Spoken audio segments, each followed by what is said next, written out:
A graça e paz, amados. Tem gente aqui, então dá graça e paz para mim. Eu não estou sozinho aqui, né, gente? Não tem uma multidão de milhões, mas estamos aqui juntos, né? São, pela fé, nós tem milhões, né? Milhões de anjos, né? Tem muitos anjos neste lugar, né? Mas muita gente em casa assistindo conosco, acompanhando conosco. E é uma bênção a gente poder estar falando a respeito da palavra de Deus. E essa noite, amado, eu quero compartilhar algo, né? Eu tenho nas quartas-feiras trazido aqui uma palavra. Em parte ela é um confronto, é um alerta para a igreja. Hoje não vai ser diferente, né, desse contexto. Mas eu quero começar falando o versículo de Isaías, no capítulo 6, no versículo 8. Se nós lemos o capítulo todo, nós vamos ver que Isaías teve uma experiência com Deus. E nessa experiência com Deus, depois da morte do rei ali que governava aquela nação naquele período, né, Israel ali no período, ele teve uma experiência onde ele viu o Senhor. E quando ele viu o Senhor, quando ele teve um encontro com Deus, quando ele teve esse impacto com Deus, quando teve essa experiência com Deus, ele veio, digamos, né, foi alinhado com o propósito daquilo que Deus tinha para ele. Ele ficou ali questionando, dizendo: eu sou homem de lábios impuros, eu tenho, né, aqui alguns defeitos, algumas falhas, algumas coisas que eu não estou dando conta, Senhor. Como que eu posso ver a Ti e não morrer, né? Ficou indagando ali um anjo. A Bíblia diz que um anjo com uma tenaz tomou ali uma brasa do altar e tocou os seus lábios, ungindo ali, né, batizando ele com isso, ou digamos assim, resolvendo esse problema que ele estava alegando ali. E depois você vê ali no versículo 7, Deus contestando, dizendo a respeito da necessidade, daquilo que havia de necessidade como propósito eterno dele, o que ele desejava fazer dentro do propósito eterno. E no versículo 8, Isaías diz: depois disso ouvi a voz do Senhor que dizia: a quem enviarei? A quem há de ir por nós? E eu disse: eis-me aqui, envia-me a mim. Né? Então, depois dessa experiência, Isaías disse isso, né? Se colocando ali em posição de ser enviado, de fato dar respostas àquilo que Deus estava intentando fazer dentro de um propósito eterno. Mas assim, amados, eu quero falar a respeito da minha vida e da sua vida, né? Da sua vida no Evangelho, da minha vida no Evangelho. Quando nós somos chamados por Deus, Ele sempre faz isso com um propósito. E o propósito de Deus sempre vai estar ligado a uma missão. Deus, Ele não tem algo, digamos assim, sem propósito para a sua vida. Uma vida sem propósito. Uma vida sem propósito é muito triste. Uma vida sem propósito é muito vazia. Uma vida sem propósito, ela é como se fosse uma vida sem destino. É como se perdesse sua razão. E de fato isso é um mal da nossa atualidade, né? Um mal que persegue a humanidade. E não é de hoje que isso acontece. Mas as pessoas são perseguidas em perder os propósitos das suas vidas. E por conta da perda do propósito, perdem também a sua razão de existência e tiram as suas vidas, como é o aumento de suicídio. É uma questão, né, endêmica aí, né, epidêmica, vamos dizer, né, onde muitas nações sofrem com isso, né? Essa realidade é muito intensa, principalmente na nossa juventude. Mas tudo é porque se perde o propósito de viver. E Deus, Ele tem um propósito, amados. Deus, Ele tem um propósito para com a minha vida, para com a sua vida. E, em resumo, o propósito maior de Deus para com a humanidade, o propósito maior de Deus comigo e com você, está expresso, está sendo dito em João, capítulo 3, versículo 16, que é: porque Deus amou o mundo de tal maneira que deu o seu único Filho, para todo aquele que nele crê, não pereça, mas tenha vida eterna. Não perecer, eu e você, não perecer, mas ter a vida eterna. E assim, resumidamente, para falar a respeito desse versículo, a porta de entrada para que isso aconteça, para que todos saibam, é a fé, né? Para que todos entrem por essa porta, né? Vamos colocar aqui em 3 momentos, né? A fé sendo o caminho para que a pessoa entre dentro do propósito. Para quê? Para que ela não pereça, né? Mas tenha vida eterna. Então são 3 efeitos aqui, ou 3 condições, ou 3 circunstâncias aqui. Uma, o crer, né? Crer para quê? Né? Por que eu preciso crer? Para não perecer. Por quê? Porque senão eu não vou ter vida eterna. Então são 3 coisas aqui que nós precisamos entender acerca do propósito. O propósito de Deus está muito expresso nesse versículo, um deles, né? E não só isso, mas a própria salvação, né? A salvação, ela é algo que Deus ele tem como plano central. Jesus, né? O plano de salvação através de Jesus, ele é algo central dentro daquilo que Deus criou. A gente vê, né, o Velho Testamento todo sendo, né, ali criado, demonstrando um caminho para a salvação, a genealogia, o cuidado de Deus com a genealogia, né, Deus mostrando pessoas ali como figuras do Salvador, tipificando o Salvador, Deus mostrando ali que a lei, ela não poderia salvar o homem, que aquilo que o homem simplesmente só fazia para ser salvo, para ser justificado, ele não conquistaria a salvação com aquilo, por mais excelente que ele fosse naquilo, né? Apesar de que, né, um dos pontos que eu quero falar aqui, um dos pontos centrais, é o que eu estou fazendo, ou qual tem sido a minha resposta para com aquilo que Deus tem colocado na minha mão.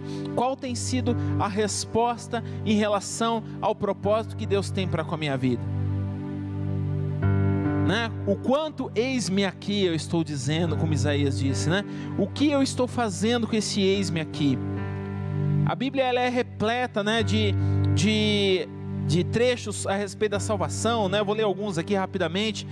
Atos capítulo 2, versículo 21 diz: e acontecerá que todo aquele que invocar o nome do Senhor será salvo, né? Marcos 16, 26 diz assim: quem crer e for batizado será salvo, porém quem não crer será condenado. Mateus 24, versículo 13 diz assim: aquele porém que perseverar até ao fim será salvo. E Jesus dizendo: mas tudo bem, né? Hoje eu creio no caminho, hoje eu estou no caminho, eu entro no caminho, me arrependo dos meus pecados, né? O que eu vou fazer de hoje, né? E eu estou falando com vocês aqui, né? Com os irmãos que estão aqui, estou falando com você que está aí atrás da 4ª parede. O que eu vou fazer de hoje, o momento que eu disse: Senhor, eu te recebo como, né? Me receba como teu filho, né? Eu quero que tu sejas meu Senhor, Senhor da minha vida. Eu quero me entregar a ti, se arrepender dos seus maus caminhos, né? Crer e ser batizado, né? O desejo da salvação, alinhado com o pensamento de Deus. O que eu vou fazer nos meus dias de hoje até o dia da minha salvação? Do dia que eu aceitei, ou o dia que você vai aceitar, você que está ouvindo aí, a Jesus, até o dia da sua salvação. Nós temos propósitos, amado. Deus tem propósito para com a nossa vida. Nós temos uma vida de propósito. E eu quero colocar aqui 3 tempos: um tempo de começo, um tempo de meio e um tempo de fim. Ou 3 situações aqui, vamos dizer assim, 3 marcos na nossa vida, né? O início, o meio e o fim. E distinguindo dessa maneira, o início seria a minha confissão de fé, quando eu aceitei a Jesus, né? Dos que estão aqui, eu não sei se lembram, né? Do dia que você confessou Jesus como Senhor na sua vida, né? Esse é um dia realmente marcante na eternidade. Esse dia está escrito na eternidade, né? Espero também que esteja escrito no seu coração, né? Mas é claro, é um dia que tem muito valor para você, porque você nasceu para a eternidade. Você creu, você entendeu, você se alinhou com este versículo que nós lemos aqui em João capítulo 13, versículo 16, né, que Deus amou o mundo de tal maneira para que você não pereça, mas você tenha a vida eterna. Então, né, deixou de ser um contexto para ser o seu texto, deixou de ser, né, um trecho bíblico para ser a explicação da sua vida. Deus falando diretamente com você, o dia da sua salvação, e vamos entender isso como o começo, e o que foi necessário para isso?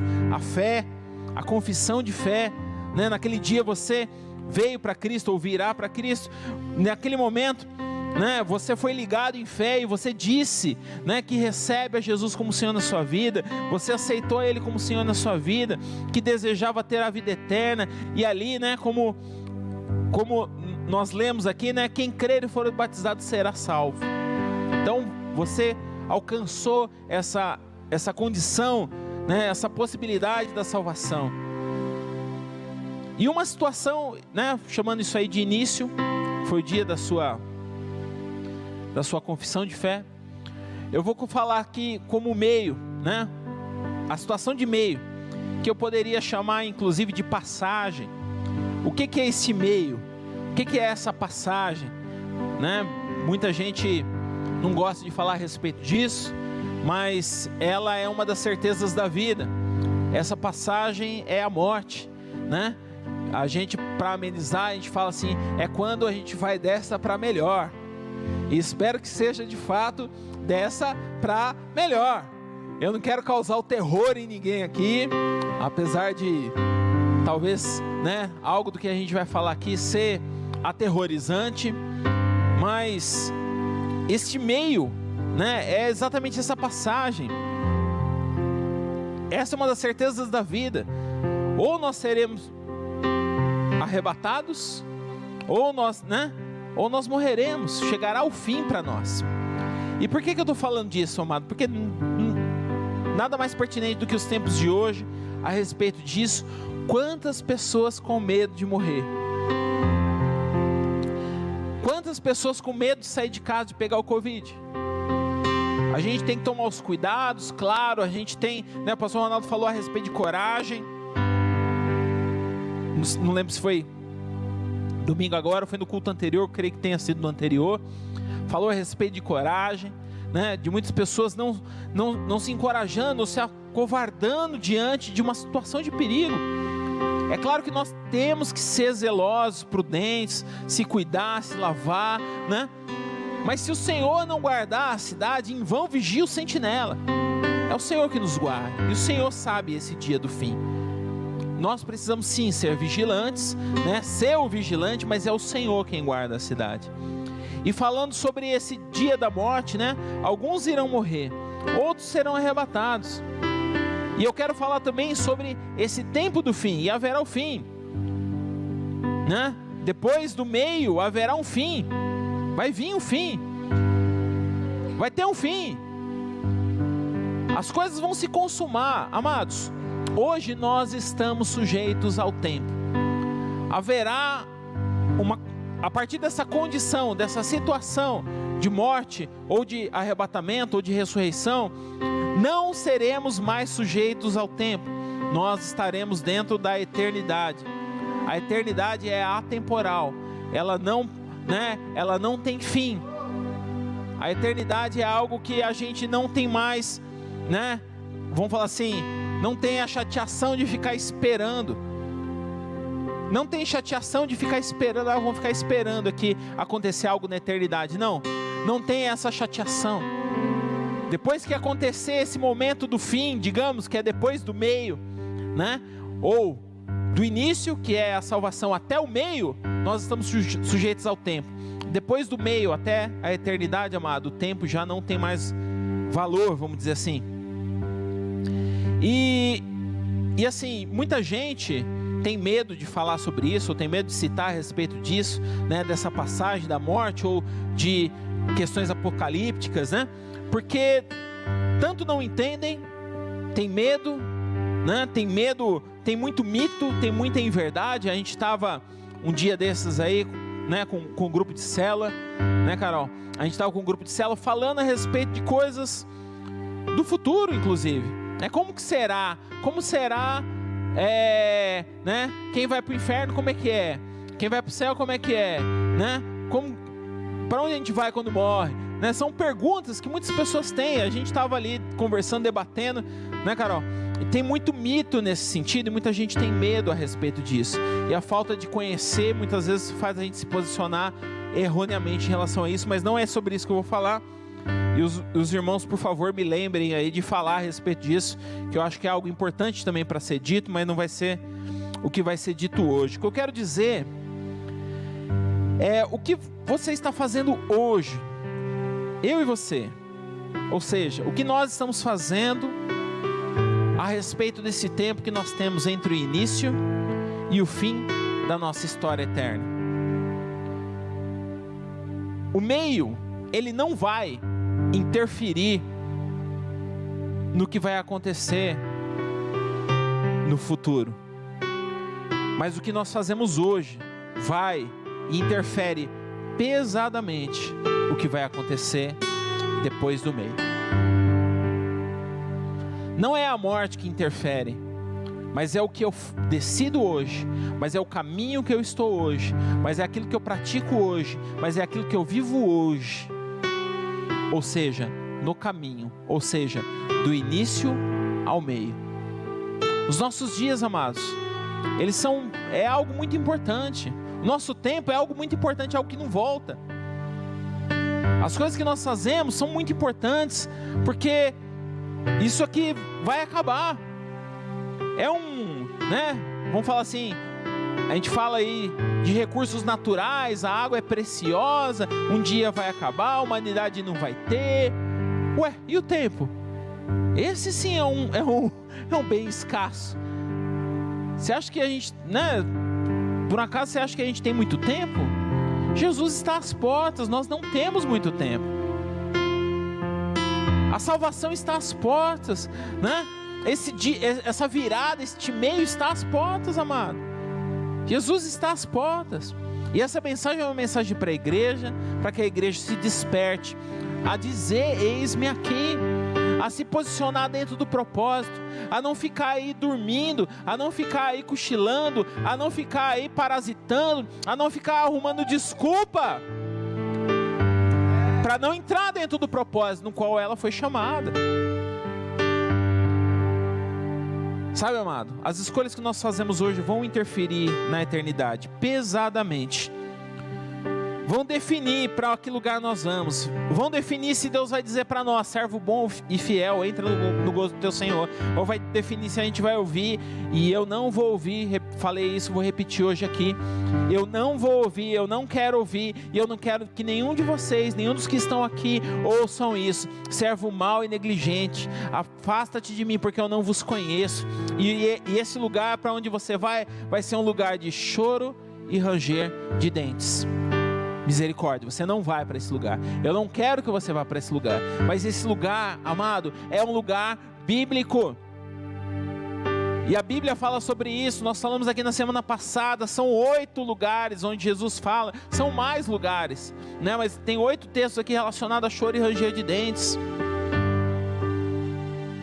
Sabe, amado, nós precisamos de fato nos posicionar como igreja. Eu digo como pessoa, como igreja pessoal, você como igreja, você entrar dentro do propósito pessoal. E eu não estou falando assim, igreja, vamos organizar um negócio. Não. Estou falando de você. Isso é uma palavra pessoal e individual. Nós precisamos nos alinhar com a vontade de Deus, com o propósito eterno de Deus. Deus está dizendo, Deus está clamando, Deus está falando assim: eu tenho algo para realizar, eu tenho um propósito eterno para realizar, eu preciso que alguém anuncie o Evangelho. Onde eu vou encontrar pessoas assim? Foi o que Isaías ouviu quando entrou nesse ambiente espiritual onde a voz de Deus fala.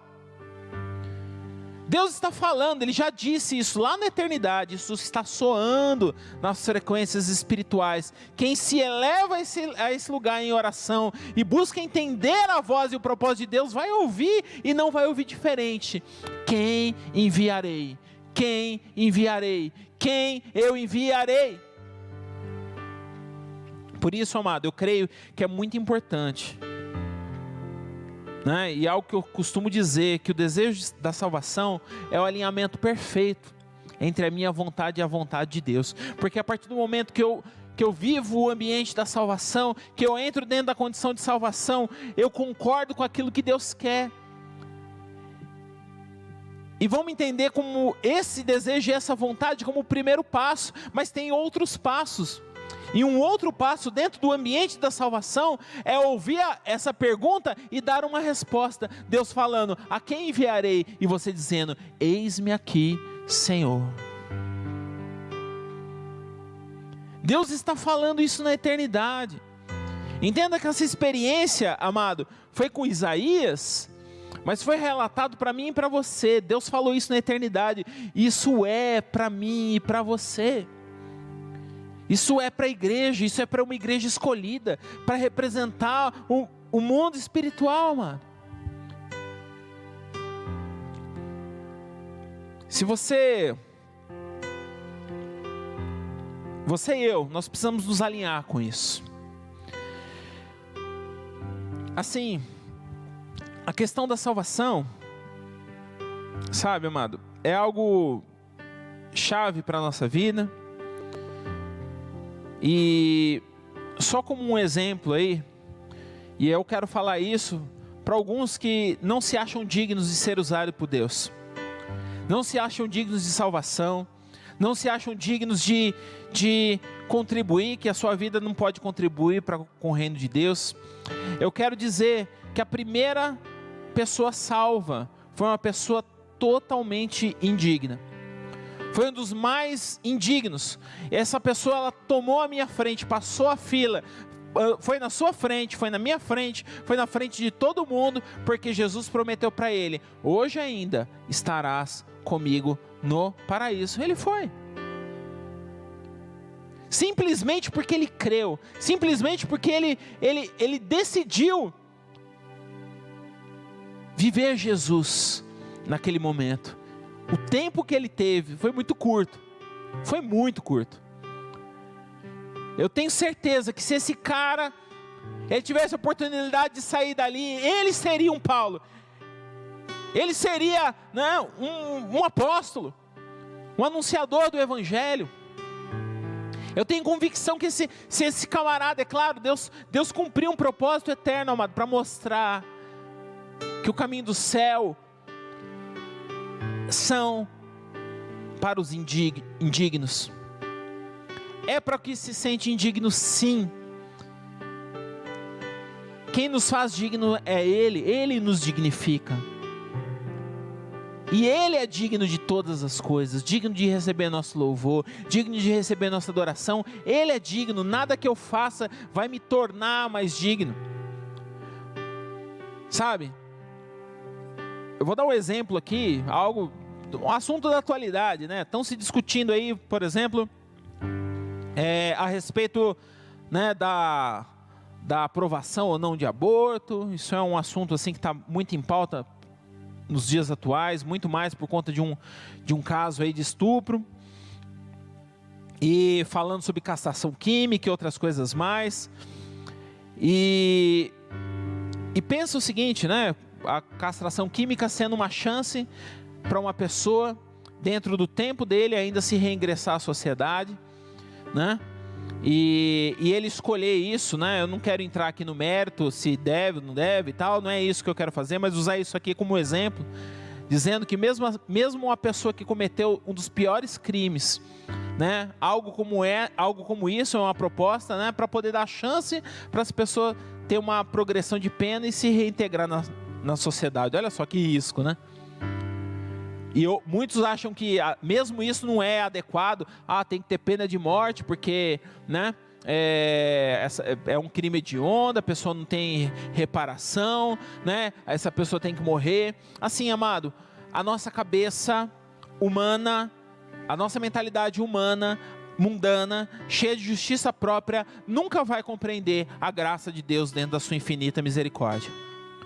Não consegue compreender. Pastor, uma pessoa que fez uma atrocidade desse tipo, ela pode ser salva? Sim, ela pode, e ela tem a chance de ser salva. Sim, o caminho da salvação é para ela também, para uma pessoa arrependida como essa também. Desde que ele creia, desde que se arrependa, desde que ele confesse os seus pecados e deixe. Mas não sou eu que estou falando, é a Bíblia que está falando. A mentalidade criminosa, né, pode até não ser restaurada de início, mas o caminho do Evangelho abre espaço para a salvação, sim. E assim, amado, eu peguei esse exemplo, que é um exemplo muito forte, é da nossa atualidade, dizendo que se há chance para, né, para uma situação dessa, para uma condição dessa, porque a gente não se dá essa chance muitas vezes, porque tem tantas pessoas abandonando o caminho da salvação, porque tem tantas pessoas negligenciando, se perdendo dentro do caminho, tem conhecimento do caminho, mas, sabe, dá passos fora do caminho, porque quer experimentar, porque começa a ignorar questões que são fatos espirituais, amados. Está escrito, enquanto houver vida, há chance. Não é tarde, não é tarde para você se arrepender, não é tarde para você mudar de vida, não é tarde para você, sabe, mudar o seu coração, confessar os seus pecados, abandonar os seus pecados religiosos, as suas obras de plástico. Não é tarde para você se arrepender, amado. Pastor Ronaldo, domingo agora, ele falou a respeito do filme citou, né, o filme do soldado, Resgate do Soldado Ryan. E ele disse assim, né, uma das frases que é dita para ele ali, muitas pessoas morreram por conta do resgate dele, né, o coordenador ali, o comandante, a pessoa que foi buscar ele ali, que foi o único sobrevivente da equipe toda que foi, chegou para ele e falou assim, ó, faça valer a pena.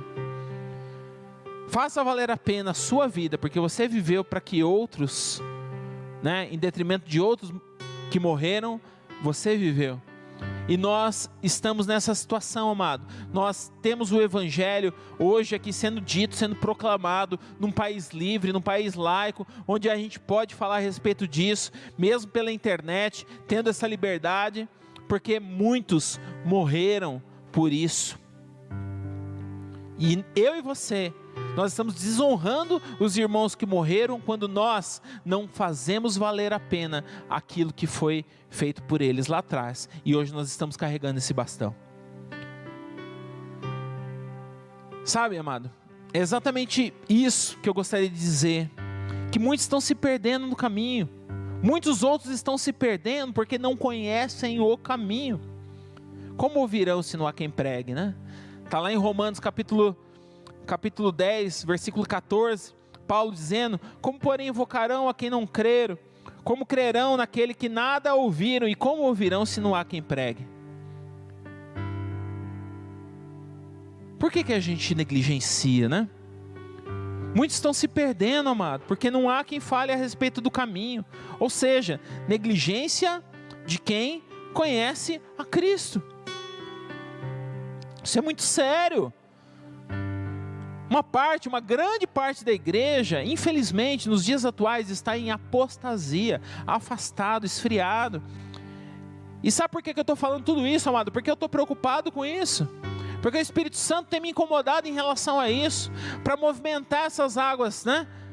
Dentro daquilo que eu posso, que é falar, né?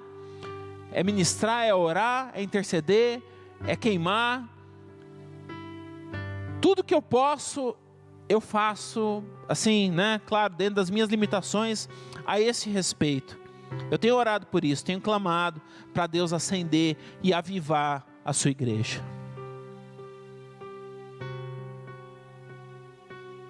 Eu tenho orado por isso, amado. Tem muitos irmãos orando por isso. Para uma igreja avivada. Por um avivamento. E tem muita gente encostada, assistindo e dizendo, que bênção. Não entendendo que é participante desse propósito eterno. Caminhando de lado, nesse início até o meio. Andando numa vida sem propósito e perdendo as suas razões de existência. E pior de tudo isso, conhecendo o caminho. E eu estou falando, mas para quem que eu estou falando? Falando para você. Eu tenho desejo, amado, que Jesus te alcance. Que as pessoas sejam alcançadas através de você. Até quando você vai ficar esperando um mover, um anjo? A mesma revelação de Isaías foi revelada para ele, amado. Já está revelada. Leia a Bíblia.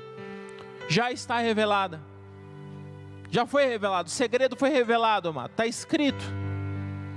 Não é segredo mais. Tem segredos que o Senhor deseja revelar para os seus íntimos, mas a grande parte dele já está revelado e está escrito. Está na Bíblia.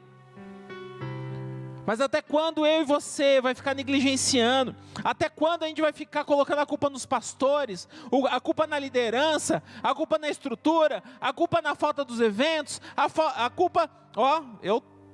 Eu tô para perder a cabeça, viu? Perde não, pastor. É sério. Se vir alguém falar assim, ai pastor, a gente não tem oportunidade. Ah, Jesus, me segura. Me segura que a gente não tem oportunidade, pastor, lá. A gente não sabe o que fazer, não tem o que fazer. Não saber o que fazer, tudo bem. Mas não ter o que fazer no reino de Deus? Ah, não. Não me venha com essa. Desculpa, irmão. Desculpa mesmo, sabe? Isso não é indireto para ninguém. Isso é direta para todo mundo. Estou falando com você. Não me venha com essa conversa. Não me venha, porque nós temos sim muito o que fazer. Nós temos sim no reino muito o que fazer. E muito do que fazer nós não vamos descobrir com metodologias, com evento, com alguma organização clara necessária, mas muito do que a gente vai descobrir sobre o que fazer, nós vamos descobrir orando juntos, clamando por uma resposta. Dizendo, querendo, ouvindo o reino espiritual, Deus clamando, a quem enviarei? Deus já perguntou, amado, Deus só está esperando uma resposta. Sabe? Se Deus vai cobrar alguma coisa de mim, eu até admito que Deus cobre de mim se eu não ensinei adequadamente, se eu fui talvez não tão zeloso em ensinar de uma maneira que poderia ser mais impactante, de alcançar de uma maneira mais abrangente, mas eu não vou ser cobrado porque eu não falei. Não vou ser. Porque eu tenho falado, eu tenho dito, eu tenho aberto a minha boca, eu tenho feito o meu papel. E eu posso fazer mais. Eu não quero dizer que eu estou fazendo aqui tudo e tal, eu sou o cara, não é isso, amado. Mas assim, o que eu estou dizendo é que eu posso até fazer melhor, sim. Mas essa negligência de cruzar os meus braços, vendo necessidades, vendo um povo dormindo, vendo um povo desacordado, embriagado com o cenário atual, embriagado com os dias atuais, passando o tempo entre o início e o meio, e o fim, e esse meio chegando a passos largos, cada dia que se passa, cada minuto que se passa se aproximando, amado. Sabe, meu espírito se desespera em relação a isso. Apesar de ter fé, claro, que Deus sim vai alcançar a todos, amado. Mas assim, Deus não vai me cobrar porque eu não falei. Mas se você não falou, se você teve oportunidade, se você está ouvindo isso, e algo dentro de você não se moveu, algo que era de Deus, algo que Deus falou ao seu coração e tem falado ao seu coração, e você continuou não se movendo, Ele não vai cobrar isso de mim. Ele não vai cobrar isso de mim. Essa conta não vai para mim, amado. E eu não falo isso com tristeza, porque eu gostaria realmente de te ajudar a não fazer com que você pague essa conta. Eu gostaria de te ajudar a pagar essa conta, vamos dizer assim, né? ou te colocar em condição de não dever essa conta. Você que não quis a salvação, ou você que quis a salvação, mas não quis o Salvador. Você que não quis pagar um preço, paga um preço. O Evangelho, amado, ele é graça, mas o caminho no Evangelho, ele não é de graça. Você tem que pagar um preço. E onde está esse preço? O preço está: aquele que quiser vir a mim, tome a sua cruz e siga-me. Tem uma cruz para ser carregada. É um preço, sim ou não? É um preço a ser pago. Eu preciso descobrir, amado, o propósito que Ele tem para mim, que Ele deseja para realizar através de mim e cumpri-lo, fazer valer a pena. Esse preço só você pode pagar, eu não posso pagar por você. O preço que você não podia pagar, Jesus pagou, que é o preço pelos seus pecados, pelo pior dos pecados que caso você tenha cometido, a exemplo do que eu citei aqui, aquele ladrão, aquele malfeitor, ao lado de Jesus, sendo salvo por Ele. Jesus pagou o preço impagável, para que eu tivesse chance de pagar um preço, que Ele nos dá o direito de carregar, que é uma cruz. Paulo dizia, em 1 Coríntios capítulo 9, versículo 16, se anuncio o Evangelho, não tenho do que me gloriar, pois sobre mim pesa essa obrigação, e ai de mim, se não pregar o Evangelho.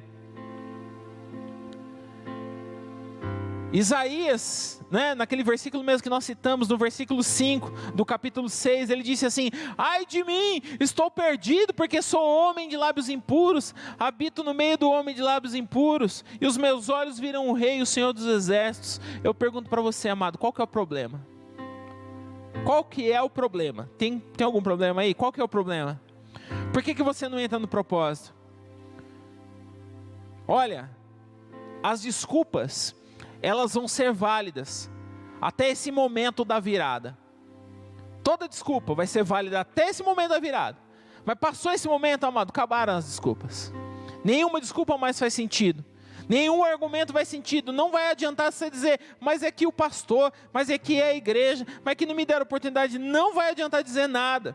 Quando nós chegamos no meio da jornada, amado, quando o Senhor separar o joio do trigo, os bons do mal, aquilo que é bom, aquilo que é ruim, quem que é bom? Deus é bom, só Deus é bom, e essa bondade, essa misericórdia, ela deseja me alcançar, amado, e não só a mim, mas a todos que estão após mim, todos que estão perto de mim, todos que estão, todos que Deus tem um propósito de mudar, através da transformação da sua própria vida.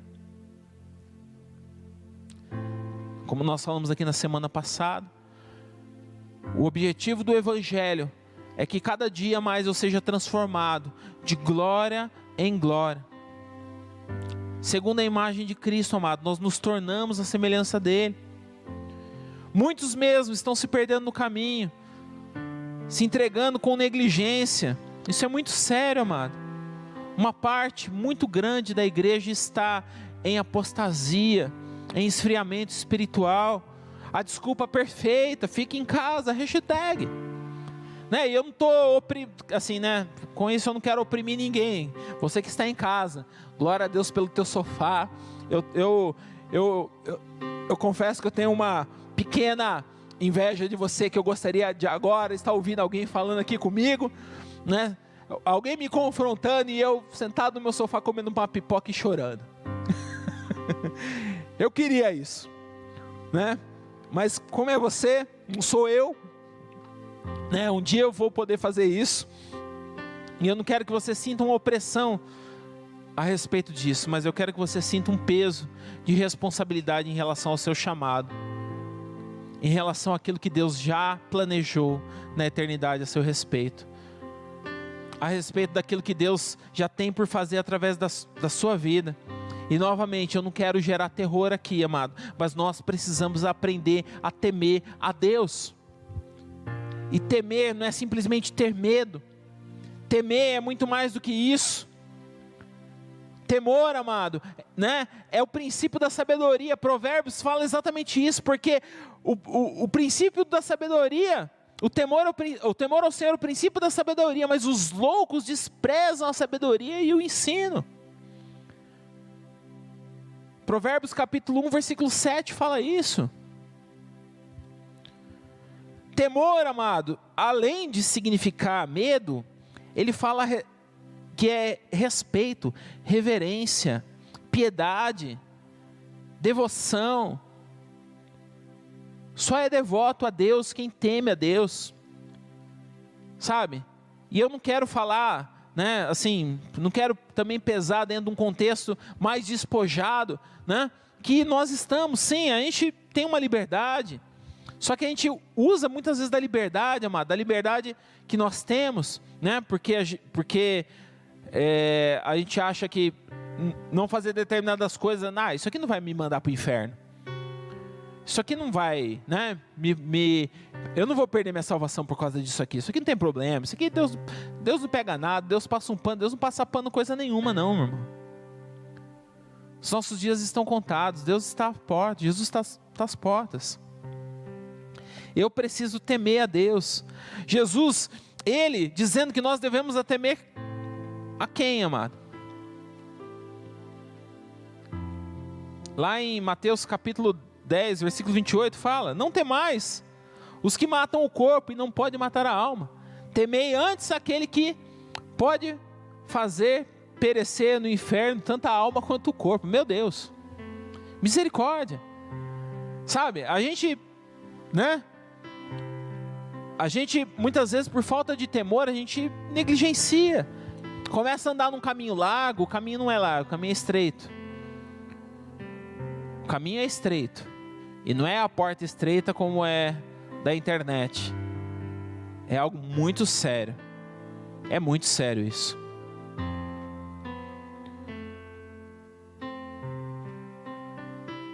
Sabe, amado, nós precisamos nos alinhar com o propósito eterno de Deus, para que eu não seja encontrado como naquela parábola dos talentos, onde as coisas, as responsabilidades eram entregues na minha mão, nas nossas mãos, tudo que o Senhor precisava nos dar nos era entregue, a gente tinha condições, e a gente, por medo, olha aí, o medo ele até tem seu lugar, né?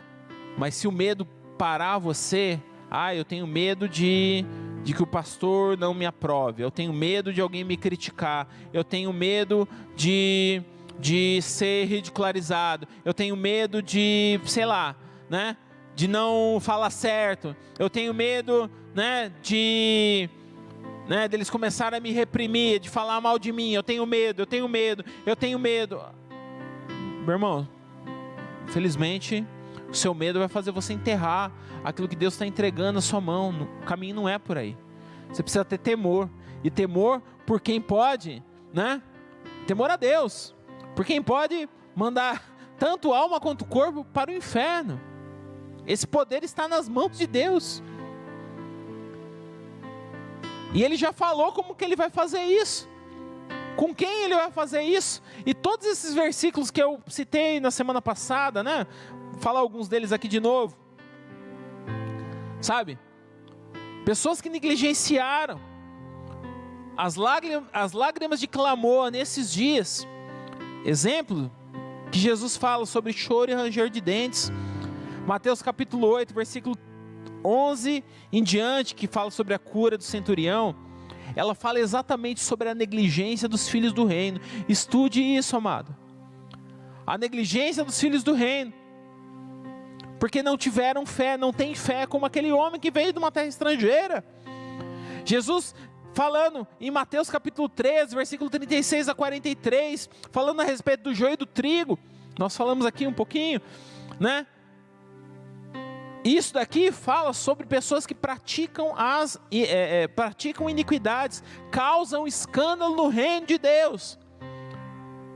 Meu Deus. Mateus capítulo 13, versículo 47 e 50, parábola da rede.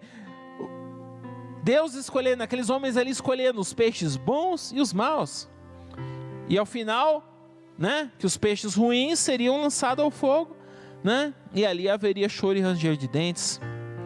Mateus 22, capítulo 1 ao 14, parábola das núpcias. Aí tem muita coisa para ser falada, mas fala daqueles, né, patrícios, compatriotas ou irmãos que não queriam participar das bodas, que não queriam ir lá e arrumaram filas e filas e filas de desculpas.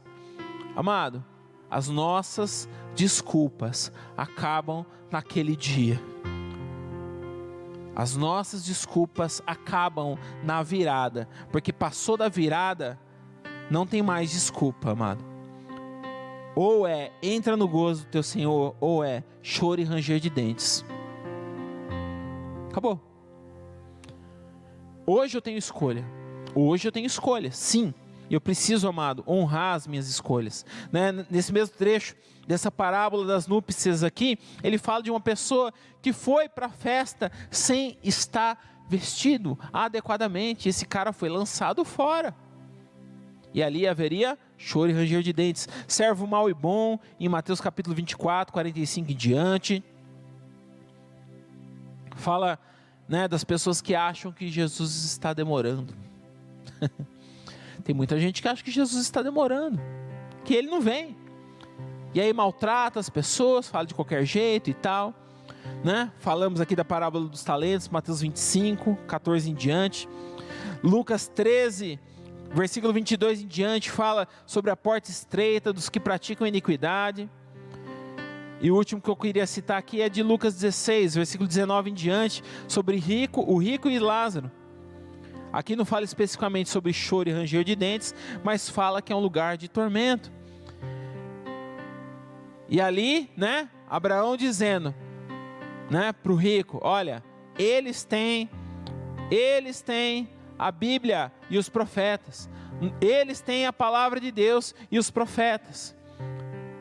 Vamos trazer isso aqui para o tempo de hoje. Hoje eu estou aqui como um profeta, dizendo para a igreja, dizendo para você que está aí parado, eu não estou falando no sentido físico, todos aí estão sentados, quem está em casa está sentado, a não ser você que esteja malhando numa bicicleta, caminhando numa esteira, porque talvez estejam alguns assim, né? Em casa dá para a gente poder fazer isso, ou na academia dá para fazer isso.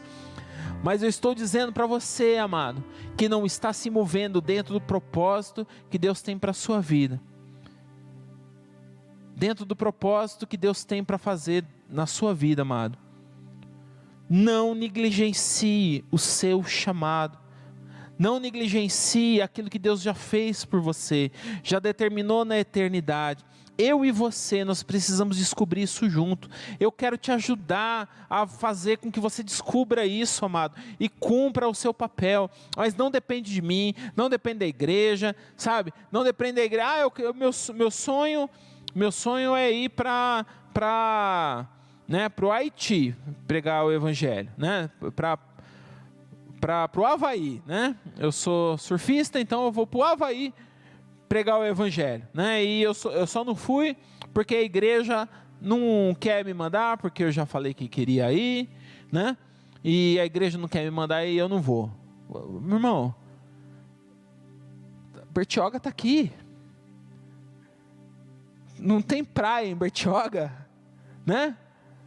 Litoral de São Paulo está aqui, né? O Brasil tem um litoral imenso. Você quer ir para o Havaí? Sai daí. Rimou, né? Foi ruim, gente. Meu irmão, para de arrumar desculpas. Para de dar desculpas para o que Deus deseja fazer através da sua vida. Fala só uma coisa para Ele, amado. Dá uma resposta para Ele. Fala para Ele: eis-me aqui, Senhor. Comece a se mover dentro desse propósito. Comece a dizer para Ele, amado: tema a Deus. Ouça isso e diga isso, né? Deus dizendo: a quem enviarei? A quem há de ir por mim? Eu não estou falando, amado, de ir longe, não. Assim, talvez alguns sim, né? Nós temos pessoas aqui que estão sendo enviadas para longe. Pastor Felipe, pastor Ensinado, estão longe, né? Não hoje, né? Mas estão exercendo uma missão longe, lá, né, no leste da África, longe para dedéu.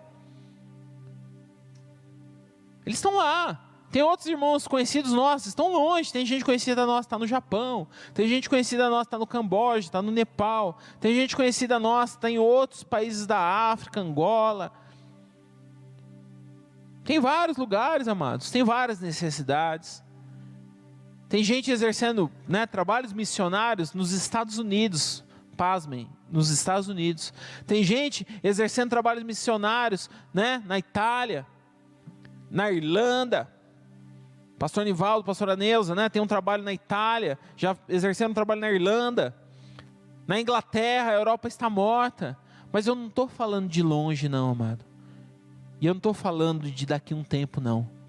Eu estou falando de hoje. E eu estou falando de aqui, de aí onde você está. Que a partir desse lugar onde você está, você pode começar a se mover. E esses passos iniciais vão ser dados a partir do momento que você dizer, não com a sua boca, mas com o seu coração, e colocar o seu coração nisso.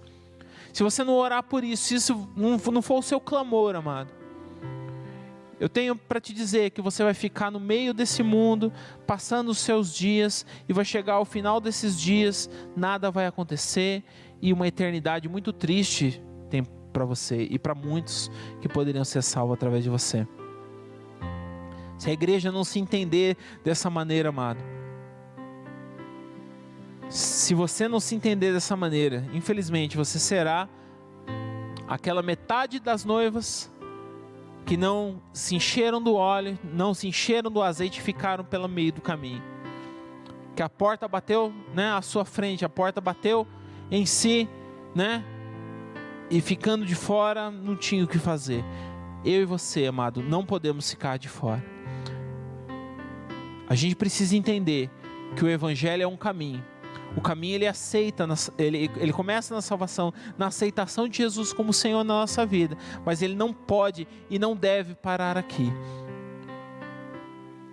Dentro do caminho, né? Eu vou entender aqui que Isaías lendo esse versículo, ou melhor, escrevendo esse versículo, ele não era um ímpio, ele era um cara legal, ele era um cara que ia para a igreja, né? Vamos entender aqui o capítulo 6 de Isaías como um processo, um progresso na vida de Isaías. Isaías já foi ali, já tinha ido na igreja 6 cultos antes, 6 capítulos antes aqui, né? Vamos dizer assim, mas não foi isso, né? Ele já tinha ido, ou 6 anos, né? Porque aqui ele enfatizou muito a morte do rei Uzias. Mas nesse dia, nessa experiência traumática para a vida dele, de algo que ele perdeu, que era talvez uma base para a vida dele, porque ele era da família real, né? Ele estava ali entre os príncipes, e foi algo que foi muito traumático para ele, que talvez, né, né, dentro da contrição dele, talvez ele teve esse momento com Deus. No ano da morte do rei Uzias, eu vi o Senhor assentado no alto e sublime trono, e a orla das suas vestes enchia o templo. Serafins estavam por cima dele, cada um tinha 6 asas, e com 2 asas cobriam o rosto, com 2 cobriam os pés, e com 2 voavam, e clamavam um para os outros, dizendo: Santo, Santo, Santo é o Senhor dos exércitos, toda a terra está cheia da sua glória. A base do limiar se moveram, e a voz do que clamava a casa se encheu de fumaça. Então eu disse: ai de mim que estou perdido, porque sou homem de lábios impuros, e habito no meio de homens de lábios impuros, e os meus olhos viram ao Rei, o Senhor dos exércitos. Então o serafim voou até mim, trazendo na mão uma brasa viva que tirara do altar com uma tenaz. Com a brasa tocou a minha boca e disse: eis que ela tocou os teus lábios, a tua iniquidade foi tirada, e perdoado o teu pecado. Qual que é o seu problema, meu irmão? Qual que é o seu problema? Quebrando seu coração diante do Senhor e fala: ai de mim que vou perecendo. Se arrependa, se quebrante dentro do caminho. Há solução para isso. Não é isso que pode te parar. E eu não estou dizendo aqui para você continuar com isso. Eu estou falando sobre arrependimento. Estou falando sobre quebrantamento, mudança de vida. Alinha, apruma a tua vida, meu irmão. Acerta a sua vida, ajeita a tua vida, conserta, né? Faz o que você tem que fazer. Mas isso não pode te impedir de fazer o que Ele tem para você. Isso não pode te impedir. Então o problema ali de Isaías foi resolvido, digamos, né? Tenho língua pesada. Opa, tá aqui, ó. A brasa viva tocando os teus lábios. Teu pecado está perdoado. Depois disso, ouvi a voz do Senhor dizendo: a quem enviarei? Quem há de ir por nós? E eu disse: eis-me aqui, envia-me a mim. Amém, amados? E é assim que eu gostaria de encerrar, com uma oração.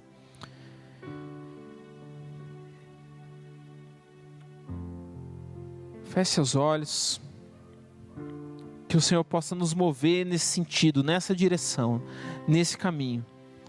Um caminho onde eu não seja simplesmente um participante, mas um participante alheio, mas alguém envolvido com aquilo que é propósito eterno. Que eu seja um praticante, não somente um ouvinte. Que eu seja movido a um lugar onde eu entre dentro do propósito do que Deus tem para mim. Senhor meu Pai, eu quero orar, Senhor, por cada um dos nossos irmãos que estão perdidos no caminho, que não estão encontrando o seu caminho, Senhor. Deus, abra os seus olhos espirituais para que eles possam ver o Senhor no alto e sublime trono, para que eles tenham experiências com o Senhor.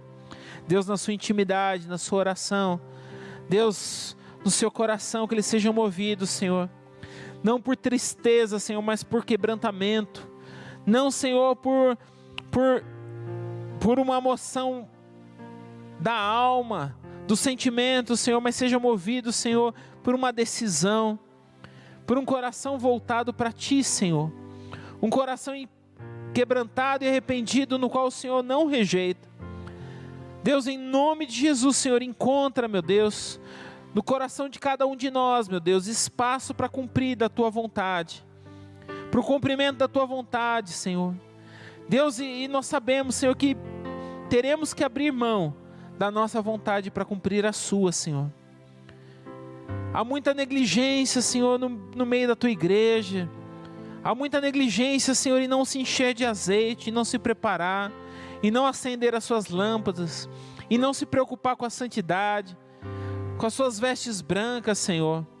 Há muitos distraídos, como diz Paulo, na ministração da ceia, muitos fracos, muitos que dormem, porque participam do corpo indignamente, e não é aqui do momento de tomar um suquinho, ou comer um pedacinho de pão, não é isso, Senhor. É porque eles querem viver uma vida indigna dentro do corpo, dentro do caminho, Senhor, e não há espaço para isso.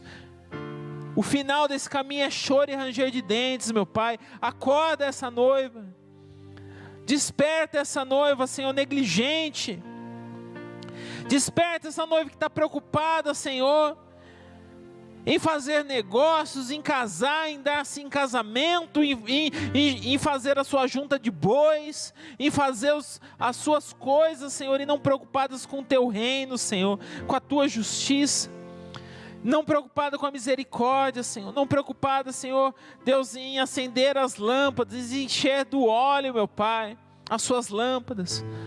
Não estão preocupados com a intimidade, com a santidade, meu Pai.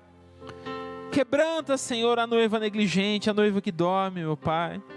Desperta, Tu que dormes. Desperta, Tu que dormes.